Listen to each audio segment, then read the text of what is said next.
ইসলাম বললেন, ইদা আওয়াইতা ইলা ফিরাশিক, তুমি যখন রাতে বিছানায় ঘুমোতে যাবা তুমি এই দোয়াটা পড়বা। দোয়াটা কি?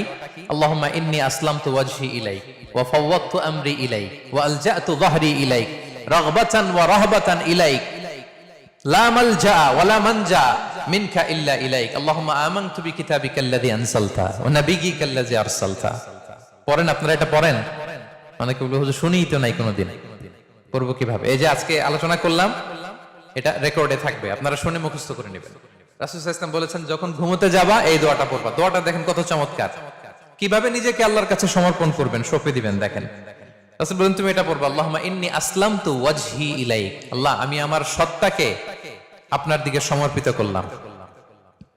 ওয়া ফাওয়াদতু আমরি ইলাইক, আল্লাহ আমি আমার সব কাজকে আপনার কাছে সুপর্দ করলাম। ওয়া আলজাতু যাহরি ইলাইক, আল্লাহ আমার পিঠকে আমি আপনার কাছে আশ্রয় রাখলাম।